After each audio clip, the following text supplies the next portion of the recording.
नमस्कार दोस्तों, आप क्राइम तक देख रहे हैं। दोस्तों, मैंने आपसे एक वादा किया था। वादा ये किया था, जब मैं लॉरेंस बिश्नोई के ऊपर, उसकी हिस्ट्री के ऊपर बना रहा था, तो मैंने एक स्टोरी बनाई थी जिसमें जो सबसे पहला मैंने बताया था कि पहला उसका केस कौन सा था, उसने मर्डर कब किया था। उस वीडियो के एंड में मैंने आपसे वादा किया था कि मैं उसकी पूरी सीरीज़ चलाऊंगा। मैं माफ़ी चाहता हूँ, बीच में हम बहुत ज़्यादा बिजी रहे दूसरे कामों में, लेकिन अब मैं दोबारा उस सीरीज़ को शुरू कर रहा हूँ। तो मैं बीच बीच में उन वीडियोस को आगे कंटिन्यू करूंगा। तो मैं आगे आपको बता रहा था जो कहानी जहां से खत्म हुई थी, इस वीडियो के बीच में मैं वो पहली वाली वीडियो भी लगा दूंगा ताकि आपको एक रेफरेंस मिल जाए। दोस्तों, हम लॉरेंस की बात कर रहे थे कि लॉरेंस का इतिहास क्या था, उसका मर्डर पहला उसने कब किया था। ये हम सबको पता है कि उसने करीब 2013 में पहला मर्डर किया था। 2007 में उसके खिलाफ वो लॉ की पढ़ाई करने के लिए पंजाब यूनिवर्सिटी गया था। उसके बाद उसने अवतार सिंह का मर्डर किया था। उसके बाद उसने 2014 में बंटी का मर्डर किया था। कहानी अब आगे बढ़ाता हूँ जो वहाँ से जहाँ से बंद हुई थी, यानी कि अब उसकी बुआ के लड़के तक हम आ गए थे। दरअसल ये बताते हैं कि ये लॉरेंस का कबूलनामा है जो मेरे हाथ में है, मैं उसको पढ़ देता हूं। मैंने जेल में रहते हुए जेल के से बाहर अपराध करने का तरीका सीख लिया था, ये लॉरेंस कह रहा है, जो उसने बयान दिया था स्पेशल सेल को मकोका एफआईआर के तहत जो दर्ज हुई थे। ये उसका इकबालिया बयान है लॉरेंस का। ये वो डॉक्यूमेंट है दोस्तों जो ऑथेंटिक डॉक्यूमेंट है, जो इधर उधर की बात नहीं करेंगे, जो गूगल पर जो खबरें कई सारी ऐसी है जो फेक खबरें हैं उससे संबंधित, ये बिल्कुल असली चीज़ है जो मैं आपको बताने जा रहा हूँ। जो उसने बयान दिया था, असली मतलब जो उसने बयान दिया था, जो ऑन रिकॉर्ड है। मैंने जेल में रहते हुए गवाहों को डराने के लिए उन पर हमला करवाना, मुलजिमों को जेल से भगवाना, यानी जो उसके दोस्त थे उसको जेल से भगवाने के लिए गवाहों को डराना, जेल से छूटे अपराधियों को अपने गैंग में शामिल करना सीख लिया था। ये तमाम चीज़ें अब लॉरेंस ने सीख ली थी और अब वो धीरे धीरे उसका जो गैंग था वो कैसे, जो एनआईए की चार्जशीट कहती है कि उसका गैंग एक्सपेंड हुआ, बढ़ता चला गया, वो ये हिस्ट्री मैं आपको बता रहा हूँ, उसकी साइकोलॉजी बता रहा हूँ कैसे चल रही थी। ये रोपड़ जेल में बंद था लॉरेंस बिश्नोई। ये बात है 2014-15 के आसपास की, जब 2014 की भी मैंने डिस्कस की थी पहली वीडियो में जिसमें इसने पुलिस वालों पर हमला कर दिया था। तब ये जेल में था, तब इसने एक अपराधी को भगाने में भी मदद की थी। अब क्या हुआ कि मेरी बुआ के लड़के अमनदीप जो शराब तस्करों से उगाही करता था, ये बेसिकली शराब तस्करों से पैसे उगाही करते थे ये लोग, क्योंकि उनको पता था कि उनके पास ज़्यादा पैसा है, उनसे उगाही की जा सकती है, उनको डराया धमकाया जा सकता है। हरियाणा पंजाब के जो शराब तस्कर थे तो ये उनसे उगाही करते थे। अमनदीप जो शराब तस्करों से उगाही करता था उसकी हत्या कर दी गई थी, यानी इसकी बुआ के लड़के की हत्या हुई थी लॉरेंस की। और ऐसे में अब वो बहुत ज़्यादा आहत था। इसने सोचा अब मैं बदला लूँगा इसका। प्रोटेक्शन मनी देना बंद कर दी थी लोगों ने, चूँकि अब बुआ के बेटा जो प्रोटेक्शन मनी कलेक्ट करता था उसको ही मार दिया, तो अब एकदम टेरर ख़त्म हो गया इलाके में अमनदीप का, लॉरेंस का, कि ठीक है मार दिया, अब कौन सी बड़ी बात है। लेकिन जेल से इसने भागने की योजना बनाई, क्योंकि उस समय ये जेल में बंद था। और ऐसी सिचुएशन में जब ये जेल में बंद था तो नेचुरली जब बाहर निकलेगा तभी सब चीज़ें कर पाएगा। तो जेल से भागने की इसने योजना बनाई। और ये बात है जनवरी की, मैं आगे बढ़ जाता हूँ। 274 ये पेज नंबर है जो हम इसको पढ़ रहे हैं। 2015 में अब जो कहानी शुरू हो रही है, 2015 में अपने साथियों रविंदर काली और अन्य की सहायता से पुलिस हिरासत से कोर्ट से पेशी के दौरान वापस आते हुए भाग गया था। यानी 2015 में लॉरेंस पहली बार पुलिस की कस्टडी से फरार हुआ था और उसमें उसका साथ दिया था शूटर रविंदर काली ने। ये वही शूटर है दोस्तों जो शुरुआत से इसका दोस्त था। जब हमने कहानी शुरुआत की थी, जब इसने मर्डर करने शुरू किए थे, इसकी कॉलेज में लड़ाइयाँ हो रही थी, तो इसको एक तरह से एक सिक्योरिटी की ज़रूरत पड़ गई थी। तो रविंदर इसका सिक्योरिटी गार्ड कह सकते हो या सिक्योरिटी इंचार्ज बना था। ये वही रविंदर है। मैंने प्रोटेक्शन मनी बंद करने व मेरी बुआ के लड़के का मर्डर करने वाले लड़कों से बदला लेने का फैसला लिया और उसकी हत्या में शामिल सबसे पहला जो इसने मर्डर किया डबवाली गांव में किया धन्ना का। धन्ना वो शख्स था जो अमनदीप की हत्या में शामिल था। जो इसकी बुआ की जो बेटा था, यानी अमनदीप की जो हत्या हुई थी उसमें धन्ना नाम का शराब तस्कर शामिल था। लॉरेंस ने उसकी हत्या कर दी 2015 में। इसके बाद मैं आपको बताता हूं क्या हुआ। मैंने हरियाणा पंजाब राजस्थान बॉर्डर पर अपना दबदबा बनाने, वो गैंग के लिए पैसे उठाने के लिए हमारे खिलाफ के लोगों को मारना शुरू कर दिया। यानी कि अब ये हर उस शख्स को इसने मारना शुरू कर दिया जो लॉरेंस गैंग के खिलाफ था, जो अमनदीप, जो प्रोटेक्शन मनी नहीं मिल रही थी अमनदीप के नाम पर, अब इसने करना शुरू कर दिया। इस सिलसिले में शराब तस्कर खान पहलवान, ये हनुमानगढ़ का था खान पहलवान, ये बताते हैं संगारिया, तहसील, खान पहलवान का मर्डर किया। इस मर्डर के बाद मेरे पास एक बार फिर शराब तस्करों ने प्रोटेक्शन मनी भेजना शुरू कर दिया। मैंने इन पैसों से गैंग के लिए हथियार और दूसरे खर्च में इस्तेमाल किया। अब सोचिए, पैसा आना शुरू हो गया, जेल से ये भाग गया था, जैसे हम इसमें देख रहे हैं कि भाग गया था। इसके बाद इसने धन्ना की मर्डर कर दिया, फिर इसने खान पहलवान का मर्डर कर दिया। अब क्या हुआ कि ये 2015 में ये गुरुग्राम में रहने लगा रविंदर काली के साथ। मतलब आप सोचिए, हरियाणा में अलग अलग जगहों पर रहा लॉरेंस, और उस समय अलग माइंडसेट चल रहा था। इस ऑलरेडी 2 मर्डर में उसका नाम पहले आ गया था, सन्नी की हत्या में अवतार की, फिर इसने धन्ना का मर्डर कर दिया, फिर इसने मर्डर कर दिया जो खान पहलवान का, जो कि दोनों शराब तस्कर थे। उसके बाद क्योंकि पैसा चाहिए था, गैंग को चलाना था, पैसा चाहिए था, और एक बदले की आग भी थी क्योंकि भाई का बुआ के बेटे का मर्डर कर दिया था। तो ये एक ऐसी चीज़ थी। 2015 में गुरुग्राम में रह रहा था ये काली के साथ, यानी रविंदर के साथ। मैंने अपने दुश्मन रम्मी की हत्या की योजना बनाई। ये रम्मी कौन है इसके बारे में बाद में बताऊंगा। हत्या से पहले हमें पंजाब पुलिस ने अरेस्ट कर लिया और फिर जेल भेज दिया। अब ये फिर दोबारा अरेस्ट हो गया, यानी कि 2015 में ही जब ये भागा था अपने साथी हिरासत में, जब भाग गया था पुलिस हिरासत से, और 2015 में ही इसको दोबारा गिरफ्तार कर लिया गया लॉरेंस को। यानी ये वो शख्स था जो सेम ईयर में भागा और सेम ईयर में पकड़ लिया इसको। इसके बाद क्या हुआ, अब इसको शिफ्ट कर दिया कपूरथला जेल। जो रोपड़ जेल है और कपूरथला, ये दोनों ही जेल पंजाब में है। अब कपूरथला जेल में था, इसकी दोस्ती हुई पहली बार। देखिए, ये वो शख्स अब साथ में जुड़ने लगे हैं इसके, और क्योंकि तरह तरह की जब जेलों में गए, अलग अलग लोग इससे मिलने लग गए, अलग अलग लोग इसके ग्रुप में शामिल होने लग गए। तो अब शामिल हुआ इसके ग्रुप में सुक्खा और जग्गू भगवानपुरिया। हम सबको पता है जग्गू भगवानपुरिया अब लॉरेंस का एंटी है, लेकिन एक वक्त में देखिए दोस्ती 2015 की है। जब कपूरथला जेल में वो बंद था, तब उसकी मुलाकात हुई जग्गू से, दोस्ती हुई और मेरे गैंग से वो जुड़ गया। मैंने स्वीटी जालंधर, एक और शख्स था स्वीटी जालंधर, राजा पहाड़ी जालंधर से अच्छी दोस्ती हो गई थी। इन दोनों से भी अच्छी दोस्ती हो गई जेल के अंदर ही, यानी जेल के अंदर ही सब कुछ हो रहा था। जेल के अंदर ही प्लानिंग रची जा रही थी, जेल के अंदर ही गवाहों को धमकाया जा रहा था, जेल के अंदर ही कुछ लोगों को गैंग में शामिल किया जा रहा था, जेल के अंदर ही बाहर लोगों को धमकाया जा रहा था। राजा पहाड़ी जालंधर ने मेरी दिल्ली व पंजाब में अच्छी जान पहचान करा दी। आप सोचिए, ये शख्स यानी लॉरेंस अलग अलग जेलों में, रोपड़ जेल की हमने बात की, इसके अलावा कपूरथला जेल की बात की, तमाम जेलों में रहा और वहाँ इसकी दोस्ती होती चली गई लोगों से। लोगों के लिए इसने काम करने शुरू की, तभी नेचुरली दोस्ती हुई। अब बात आ जाती है 2016 की दोस्तों। 2015 तक की हम डिस्कस कर चुके हैं। जेल सुपरिटेंडेंट से जब पहली बार लॉरेंस का झगड़ा हुआ, मतलब किसी को भी नहीं छोड़ा एक तरह से लॉरेंस ने। जेल सुपरिटेंडेंट ने तलाशी लेने के लिए कहा और वहां इसने जेल सुपरिटेंडेंट पर हमला कर दिया, क्योंकि लॉरेंस को लगा कि उसकी बेइज्जती कर दी है। सुक्खा, जो कि इसका दोस्त था जिसकी मैं बात कर रहा हूँ, सुक्खा और काले गिरोह ने उस पर हमला कर दिया। इस केस में भी उसको अरेस्ट हुआ, FIR दर्ज हुई, इसको अरेस्ट कर लिया गया इस केस में। इस दौरान मेरी कई जेलों में ट्रांसफर हुई, लेकिन मैं जेलों में शातिर बदमाशों से मिलकर अपनी ताकत बढ़ाता रहा और उन अपराधियों को पैसा और हथियार मुहैया कराता रहा। देखिए, कोई भी अपराधी इसके साथ तब तक जुड़ रहा था जब तक उसका अपना वेस्टेड इंटरेस्ट था। ये उनको बाहर निकाल रहा था, उनके लिए पैसा उनको दे रहा था, अपने काम करवा रहा था। अगर किसी को धमकाना था तो इसका ग्रुप इस तरह से चलता रहा।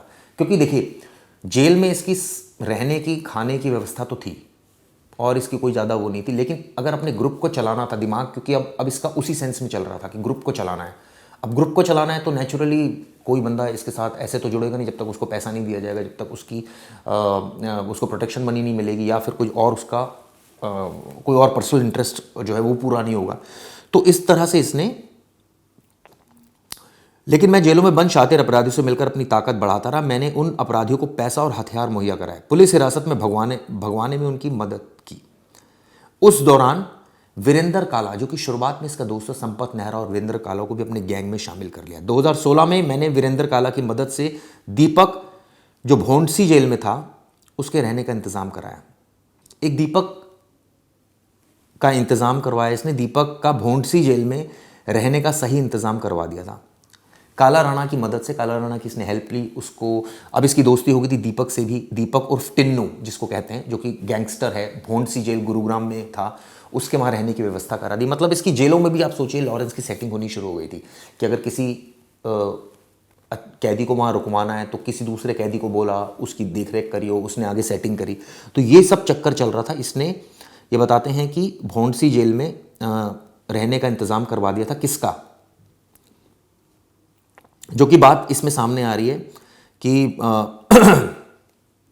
जो सोनू था, दीपक उर्फ टिन्नू की बात कर रहे हैं, सही इंतजाम करवा दिया था। अब देखिए यहां दीपक और टिन्नू की दोस्ती किससे थी? उसकी दोस्ती थी, भौंडसी जेल में बंद था काला जठेड़ी। और पहली बार दोस्तों ये तब मामला सामने आया, तब दोस्ती शुरू हुई काला जठेड़ी और लॉरेंस बिश्नोई की। क्योंकि जो दीपक था उसने भौंडसी जेल में जो बंद था काला जठेड़ी, उसको लॉरेंस के बारे में बताया, दोनों की दोस्ती करवाई। यहीं से इन दोनों की दोस्ती हुई और दोनों ने साथ मिलकर काम करना ये तय कर लिया कि अब हम साथ मिलकर काम करेंगे। दीपक ने इस मार्फत मेरी दोस्ती भौंडसी जेल में बंद संदीप उर्फ काला जठेड़ी, राजू बसोदी और नरेश सेठी, ये तीनों ही गैंगस्टर थे, इन तीनों से करवा दी। हम सब ने मिलकर साथ में काम करने का फैसला किया। मैंने संपत नेहरा का पंजाब यूनिवर्सिटी में एडमिशन करवा दिया। इन बिटवीन इसने संपत नेहरा का एडमिशन करवा दिया। अब सोचिए ये इस समय कपूरथला जेल में था, कई जेलों में शिफ्ट हुआ। कपूरथला जेल में तो पहले था जब इसको दोबारा अरेस्ट किया गया था, उसके बाद ही कई जेलों में शिफ्ट हुआ। इसने जेल सुपरिटेंडेंट को वहाँ पीटा, उसके बाद कई जेलों में शिफ्ट हुआ। फिर इसकी दोस्ती काला जठेड़ी से हो गई, लॉरेंस की, और इसके बाद संपत नेहरा के इसने एडमिशन करा दिया, प्रेसिडेंट बनवा दिया और वो उसके लिए वारदातें करने लगा। ये संपत नेहरा का सारा खर्चा भी उठाता था। इस तरह की जानकारी निकलकर सामने आ रही है। अब मैं आपको आगे की कहानी बताता हूं। इसके बाद जो कहानी शुरू होती है वो शुरू होती है, एक था छोटू भाट जो कि हरियाणा का गैंगस्टर था, शराब तस्करों से पैसे ले रहे थे। अब छोटू की जो जानकारी थी भाट की, वो हरियाणा राजस्थान बॉर्डरों पर वो तस्करों से पैसा लेता था। तो अब ये दो ग्रुप थे, ये भी पैसा ले रहे थे, वो भी छोटू भाट भी पैसा ले रहा था। तो इन दोनों का आपस में क्लैश होना शुरू हो गया। अब लॉरेंस को लगा कि छोटू भाट जो है वो कैसे अपना दबदबा बना सकता है, जब मेरा ऑलरेडी दबदबा है, मेरी काली जठेड़ी से मेरा दोस्ती हो गई है, उसके दोस्तों से मेरी दोस्ती है, दीपक से मेरी दोस्ती है, मेरी बसोदा से दोस्ती है, सेठी से मेरी दोस्ती है। तो इसको लगा कि अब मेरा गैंग और बड़ा हो गया, तो अब कोई दूसरा कैसे ले सकता है। अब इन्होंने क्या किया, मेरे गैंग की प्रोटेक्शन मनी बंद करवा दी, जिस कारण मैंने छोटू भाट की हत्या के कोर्ट डबवाली में अपने गैंग के सदस्यों से करवा दी। अब देखिए डबवाली में अपने जो गैंग के सदस्य थे उसमें उनसे छोटू भाट की हत्या करवा दी। यानी कि ये साजिश में शामिल था हत्या करने में, क्योंकि कहीं ना कहीं इनकम को चोट लग रही थी, कहीं ना कहीं जो प्रोटेक्शन मनी थी वो नहीं मिल पा रही थी, इसी वजह से इसने ऐसा किया। इस वारदात के दौरान मेरे साथी सचिन को भी गोली लगी, लेकिन सभी मौके से भागने में कामयाब हो गए। इस केस में भी इसकी गिरफ्तारी हुई, यानी ये भी मुकदमा इसके ऊपर चला छोटू भाट की। इस मर्डर के बाद मुझे हरियाणा राजस्थान बॉर्डरों के तस्करों से प्रोटेक्शन मनी आने लगी। देखिए होता यही है ना कि अगर आप मर्डर कर दें, आप छोटू भाट का मर्डर किया, धन्ना का मर्डर किया, इसके अलावा खान का मर्डर किया, ये लगातार मर्डर करते जा रहा था, तो जो प्रोटेक्शन मनी लोग उनको दे रहे थे, डर के मारे इसको देने लगे कि भाई कहीं ऐसा ना हो, क्योंकि ये एक बड़ा इमर्ज हो रहा था, या तो ये डायरेक्ट हत्या में शामिल था या करवा रहा था अपने गैंग के सदस्यों से। और इसने हाथ मिला लिया था जठेड़ी से, इसने हाथ मिला लिया था बसोदा से, इसने हाथ मिला लिया था नरेश सेठी से, तमाम लोगों से इसने हाथ मिला लिए थे। कहानी और आगे बढ़ती है। 2017 की बात अब मैं आपको बता देता हूँ। यमुनानगर एक है, हरियाणा में एक जगह है, जगाधरी में है। शराब के ठेकों व यमुना नदी की रेत के टोल को लेकर वीरेंद्र काला राणा और एक्स एमएलए दिलबाग का झगड़ा हो गया था। एक एक्स एमएलए था वहाँ पर दिलबाग, और इसका एक साथी था, हम सबको पता है, वीरेंद्र काला राणा। इन दोनों का आपस में झगड़ा हो गया, जिस कारण मेरे निर्देश पर रविंदर काली शूटर, संपत नेहरा व गैंग के अन्य सदस्यों ने दिलबाग व उसके भाई को गोलियां मार दी। क्योंकि ये सारे इसके दोस्त थे, संपत नेहरा दोस्त था, रविंदर इसका दोस्त था, शूटर, काली शूटर जिसको बोलते थे। दिलबाग और उसके भाई पर गोलियां चलवा दी, वो घायल हो गया। यमुनानगर जगदारी से प्रोटेक्शन मनी के नाम पर वीरेंद्र काला ने लेना शुरू कर दी। अब देखिए वहाँ से भी इसको प्रोटेक्शन मनी मिलनी शुरू हो गई, जो कि नहीं मिल रही थी शराब तस्करों से। वहाँ इसके गैंग के सदस्यों को मिलने लगी प्रोटेक्शन मनी। प्रोटेक्शन मनी इनको क्यों चाहिए थी? वो इसलिए चाहिए थी ताकि ये अपने गैंग को आगे बढ़ा सके, ताकत को बढ़ा सके। इस वारदात के बाद मैंने रविंदर काली शूटर को अपने दोस्त शिवा के पास रखवाया था। ये तमाम बातें लॉरेंस ने बताई हैं। ये दोस्तों जो मैं आपको ये पूरा पढ़ के बता रहा हूँ, ये दरअसल इसका कबूलनामा है, जो इसने स्पेशल सेल दिल्ली पुलिस को ये कबूलनामा ये बताया है एक एक बात। हालांकि इसमें बहुत सारे कैरेक्टर ऐसे हैं जो कंफ्यूजिंग हो सकते हैं, इसलिए मैं वर्ड बाय वर्ड पढ़ रहा हूँ ताकि हमें समझने में, आपको समझने में, मुझे समझने में आसानी हो और हमें इसकी एक क्लियर पिक्चर नज़र आ जाए। हमने इस वीडियो के माध्यम से जो अभी तक जाना है वो मैं आपको नटशेल में एक बार फिर बता देता हूँ, जिसमें जेल से भागने का इसका किस्सा है, धन्ना का मर्डर है, इसमें खान का मर्डर है, फिर जठेड़ी से इसकी मुलाकात है, इससे पहले जग्गू भगवानपुरिया से इसकी दोस्ती की भी है, फिर जेल सुपरिटेंडेंट को इसने पीट दिया था, वो भी एक घटना है। अब आगे घटना बढ़ रही है, वो मैं आपको बताने जा रहा हूँ जो आगे बढ़ रही है। अब ये बताते हैं कि 2017 में भी जैसे ये घटना हुई, मेरे निर्देश पर दीपक को पंचकुला सिविल हॉस्पिटल से पुलिस पर हमला करके कस्टडी से फरार कराया। अब चूंकि दोस्ती बहुत ज़्यादा हो गई थी, अब प्रेशर था कि अपने दोस्तों को बाहर निकालना है जेल से। 2017 में संपत नेहरा ने, जो कि इसका साथी था, उसने दीपक टीनू भवानी को पंचकुला सिविल हॉस्पिटल से पुलिस पर हमला करके कस्टडी से फरार करवा दिया। आप सोचिए, संपत नेहरा व दीपक को कुछ दिन बाद वीरेंद्र काला के ठिकानों पर इसने रुकवाया। वीरेंद्र काला चूंकि इसका दोस्त था, वहाँ इसके ठिकानों पर वो रुके। मैंने संदीप के कहने पर राजकुमार, जो राजू बसोदा था, के पास हथियार भिजवाए। ये ऐसा कह रहे हैं कि संदीप के कहने पर इसने राजू के पास हथियार भिजवाए, वो जेल से उस समय बाहर था। मैंने संदीप को हथियार मुहैया कराए तथा संपत नेहरा दीपक ने राजकुमार के साथ मिलकर मेरे व संदीप के कहने पर कई वारदातों को अंजाम दिया। मतलब अब ये एक साथ एक ऐसा ग्रुप बन गया था, दो काला जठेड़ी, लॉरेंस बिश्नोई, संपत नेहरा, वीरेंद्र काला, बसोदा, बसोदी जिसको बोल रहे थे राजू बसोदी, इसके अलावा दीपक, टिन्नू भवानी जिसको हम कह रहे हैं, ये सब मिलकर अब अपराध करने लगे थे। संदीप का अपराध की दुनिया में अच्छा नाम था। हमने मिलकर एक दूसरे के लिए काम किया, दुश्मनों को मारने, मिलजुल कर अपराध करने का फैसला लिया। संपत नेहरा, दीपक भवानी ने राजकुमार, राजू बसोदा के साथ खरखोदा के बरोना गांव में खौफ फैलाने के लिए हत्या करवाई। फिर ये हत्या करवाने लगे, और यानी कि ये जो गैंग था मिलजुल कर काम करने लगा। इसके बाद आता है 2017, जब जोधपुर में इन्होंने क्या किया, एक घटना को अंजाम दिया। जोधपुर की घटना थोड़ी अलग है, वो मैं आपको बता देता हूँ। डॉक्टर सुनील चंडोग, जिनकी राजस्थान में श्रीराम हॉस्पिटल के नाम से हॉस्पिटल्स की चेन है, एक हॉस्पिटल्स की चेन है श्रीराम हॉस्पिटल्स, जोधपुर के ट्रैवल कंपनी के मालिक हैं, पर उगाही के लिए फायरिंग करवा दी इन लोगों ने, और दोनों से हमने 50-50 लाख की फिरौती वसूल की। आप सोचिए कि लॉरेंस ने सिर्फ गैंग के दूसरे लोगों पर, जो शराब तस्कर थे, उन पर नहीं गोलियां चलवाई। 2017 में लॉरेंस ने जोधपुर में अपने गैंग को मजबूत करने के लिए, जोधपुर में अब अपने गैंग को इसने मजबूत करना था, तो इसने इस तरह से श्रीराम हॉस्पिटल के जो मालिक थे और उनसे फिरौती वसूल की। इस केस में गिरफ्तारी हुई और जोधपुर जेल में बंद कर दिया गया, जहां विश्नोई समाज के लोग तस्करी में बंद थे। अब यहां से देखिए, चूंकि हम सबको पता है विश्नोई समाज राजस्थान से ताल्लुक रखता है, यहीं पर अब वो आ गया। कुल मिलाकर घूमकर कपूरथला जेल, रोपड़ जेल, इसके अलावा कई और जेल, और उसके बाद फाइनली जोधपुर जेल में आ गया। अब यहीं से एक किस्सा जो सबसे ज़्यादा दोस्तों चर्चा में रहा, उसका मैं जिक्र करने जा रहा हूँ। वो किस्सा क्या है वो आपको बताता हूँ। ये 2017 की बात है। अब क्या हुआ उस केस में मैं आपको बताता हूँ। मैंने जोधपुर जेल में रहते हुए अपने साथी वीरेंद्र को अंबाला जेल से भगाने की प्लानिंग की। आप सोचिए, वो अंबाला जेल में था, उसको भगाने की प्लानिंग की जा रही थी, लेकिन मेरे भेजे हुए गैंग के सदस्यों को पुलिस ने पकड़ लिया।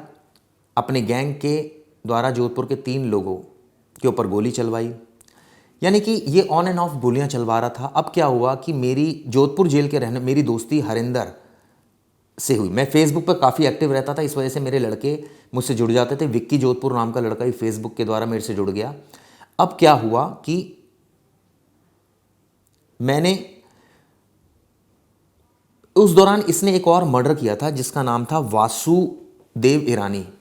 वासुदेव ईरानी की हत्या इसने करवाई थी लॉरेंस ने। ये वासुदेव ईरानी कौन था मैं आपको बताता हूं। ये दरअसल वासुदेव ईरानी ने गाली गलौज किया था, तमाम चीज़ें इससे की थी। ये भी एक तरह से गैंगस्टर ही था। फरीदकोट जेल में रहते हुए इसने वासुदेव के मर्डर केस में गिरफ्तार करके इसको जोधपुर जेल लाया गया था, जहां पर मुझे कोर्ट में पेश किया गया, जो बाहर निकलते वक्त सलमान खान, जी हाँ, ये वही मौका था जब इसको बाहर ये निकल रहा था और सलमान खान को इसने धमकी दी थी। ये पहली बार ऐसा हुआ था जब लॉरेंस ने ओपनली मीडिया से बात की थी और ये कहा था। ये वीडियो जो उसकी बाइट है, हम अक्सर सुनते रहते हैं, सलमान खान को धमकी दी थी। बीच में थोड़ी सी स्टोरी को मैंने आगे बढ़ाया है, वो मैं अगली वीडियो में आपको उसको और नरेट कर दूंगा। हमने इस वीडियो में दोस्तों बात की किस तरह से जब अमनदीप यानी इसके बुआ के लड़के का मर्डर हुआ, उसके बाद इसने प्रोटेक्शन मनी लेने के लिए कैसे ये जेल से भागा। इसने धन्ना का मर्डर किया, इसने उसके बाद खान का मर्डर किया, फिर जठेड़ी से इसकी मुलाकात हुई, जग्गू भगवानपुरिया से मुलाकात हुई, जेल सुपरिटेंडेंट पर हमला कर दिया। उसके बाद जोधपुर पहुंचा, वहां इसने एक हॉस्पिटल के जो चेन थी उसके जो मालिक थे उनसे फिरौती वसूल की। उसके बाद जोधपुर जेल में एक मर्डर केस में जब बंद था, जब पहली बार सलमान खान को धमकी दी लॉरेंस बिश्नोई ने। ये तमाम मैंने आपको फैक्ट्स डिस्कस कर लिए हैं। अगली वीडियो में दोस्तों मैं आपको बताऊंगा जो थोड़ी सी इसमें हमने थोड़ा सा आगे बढ़े हैं, जोधपुर जब हम पहुंचे उससे थोड़ी सी एक दो फैक्ट्स और है वो भी आपको क्लियर करूंगा। लॉरेंस का इतिहास आपको बताता रहूंगा। ये वीडियो कैसी लगी दोस्तों बताइएगा ज़रूर, लेकिन ये तमाम वीडियोस आप देखिएगा ज़रूर ताकि आपको एक सीक्वेंस क्लियर हो जाए कि दरअसल लॉरेंस की असली कहानी क्या है। क्योंकि ये सारी कहानी जो मैं आपको बता रहा हूँ ये सारी की सारी जो लॉरेंस की जो कबूलनामा है उसके आधार पर है। धन्यवाद दोस्तों।